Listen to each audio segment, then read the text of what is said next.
Well, we're back again. Do you have your coffee? Here we go. Coffee time. Fireside chats continuing on. Again, our focus on this whole series is to draw on the opportunities that the Lord provides through a Christian business walk. So we want to take a look at this and let's continue on. Again, I'm going to get into some business skills here, but you're going to find that what I'm going over is all rooted in what the Lord has provided and what He has trained us on so far. So, first of all, a good leader needs to keep the big picture and remain humble. Humility allows us not to stumble over our success, where we're always giving credit and glory back to the Lord for the things that go well in our lives. Service reminds us that a leader serves both customers and employees, not just customers. Now, I learned this tremendously at UPS because it's a service business. But our true success comes in serving everybody. So we as leaders are servers of people. We should keep a daily communication with Jesus. If we do that, we're obviously going to receive what He has in mind for us today. And it also keeps our perspective on the source of everything that we have.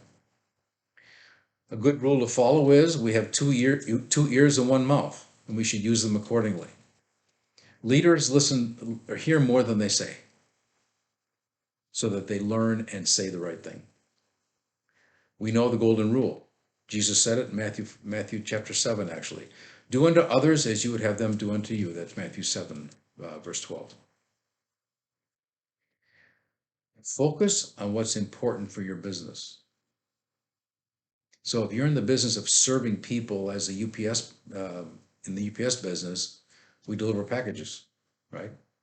In the coaching business, we coach business leaders. We have an online legging store that my wife oversees. People come there for leggings. But whatever the piece of the business you have, whatever your purpose is, service, product, take care of it. Because the opportunity was given to you. Particularly if you refer back to James, we talked about going to the Lord to confirm what we're supposed to be doing in business. Not that we just go out and do it ourselves. Ask Him what He is looking for and follow what He says. Develop your business to be greater than you, or continue the process if it already is, depending on where you are in the process. The business can be greater than you, and it should be, because we'll take a humble position.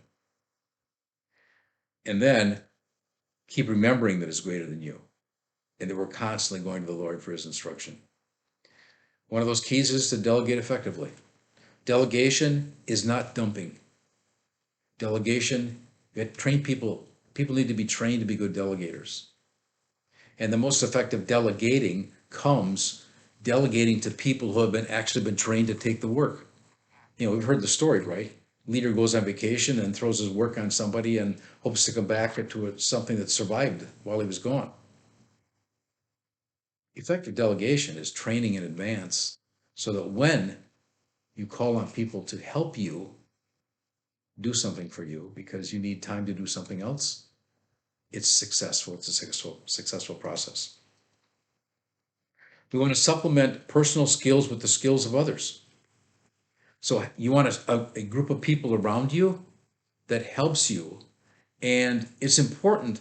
And sometimes, if you're the CEO or president of your organization, you could be the top person in your organization. Then you need peers in other businesses to bounce things off of. Be careful we don't leave ourselves in a place where we think we have it all figured out. That's about the time the Lord will remind you that you don't have it all figured out. So be wise.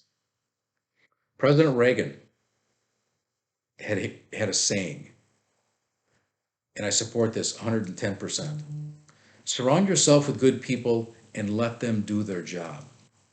Now, how do people become good? Natural skills and how well they're trained. So we have the responsibility to train people, but God gave all these people natural skills as well. So we should let them flourish, learn what they are, and reap the benefits of them being there. Respect other people's skill sets. God made them the way they are. Here's an important thing, one of many. Nobody is going to change a personality. Remember, way at the beginning, Genesis 1, chapter 28, God blessed them. He gave you and I our personalities. He gave you and I our skill sets. We are not going to change a personality. If there's somebody out there that's doing a job that isn't exactly the way it's supposed to be done, it requires training, not personality changing, right? It's the only way it works. The other one doesn't work at all.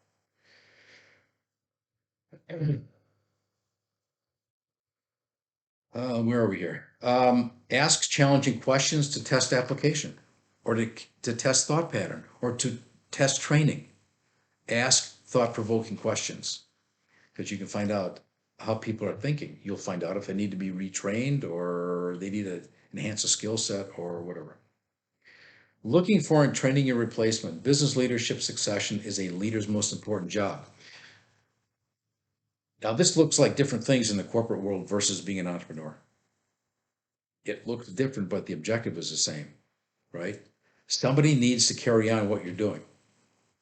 Now, whether you are promoted and move on in the corporate world, or if you sell your business, or if you want to have it running after you're done actively working in it, there's different approaches to each of those scenarios. But at the end of the day, it's succession planning, whether it's for a person, the end of life of a business, or developing a business to where you can just be a consultant for it and continue to receive some income. That's a residual income scenario. Okay. The initial selection may come from a group search approach if you're looking for people to take over for you. Personal development is at the individual level and customized to prepare them for future responsibilities. There are group training sessions, but the real responsibility to preparing anybody for the future is at the individual level. What do they need? And as a leader, we have to make sure they have what they need just as much as we need what we need as well, right? Absolutely. Fine-tuning for rising stars will include an expression and exchange of personal opinions. Why is that? Because there's more than one way to do things. There really is. A business needs consistency so that everybody's moving in the same direction. If there's 5 different ways to do things, you can't have everybody doing 5 different things, right? Doesn't work. But when you're training people and preparing them for higher levels of responsibility, they are going to bring their opinions into what they do. We cannot clone ourselves, and we should never try. Every person that comes in and takes our place has a skill set that the business probably needs. And we just get the pleasure of fine-tuning it, preparing it so that the person that comes in is ready and willing and desiring to take that role. Signs and keys of successful leadership at any level, at any time. Here's a list. This is not a list of leadership. They're just a list of signs of good leadership. Humility is a big one. The minute we think we're better than somebody else, the second one comes in. Surrender to Jesus. He'll remind you of who's really at the top. Promote a vision. We're in a leadership role to promote a vision, to guide people in a certain direction, right? We want to make others feel important. It's part of the humility thing. Because if we do, we will avoid manipulation. Manipulation is trying to talk somebody into doing something that's not based on your sound heart. Let your heart be the one that leads you. As leaders, we need to admit mistakes because we're not perfect either, right? One of the things that we as leaders need to show, again, this is the Lord takes care of this for us. Personal peace and joy is present during times of chaos. There's kind of a phrase here I've lived by many times, that chaos brings new order and is an opportunity if addressed correctly. If something goes crazy, there's a solution that takes it to a higher level. Employees will always look to leaders in the times of chaos. They're looking for stability, not the leader going crazy because of the chaos, right? We need to stand on our grounded. Employees react positively to our solutions. It always happens, not even a question. When we have a spirit like this and we have an attitude like this, where we are developing people, reflecting their personalities, their skill sets, while still accomplishing the business objectives, because that is why we're there, right? A spirit of cooperation will exist between employees at all levels. It's fun. It's great. Now I'm going to give you a couple of things here at the end of this video. Number one, I'm going to give you the result of what can happen when people are treated and empowered with their skill set. Now, I'm not digging deep in this empowerment thing here, but I'm just going to give you this on the surface. This is what you can end up with.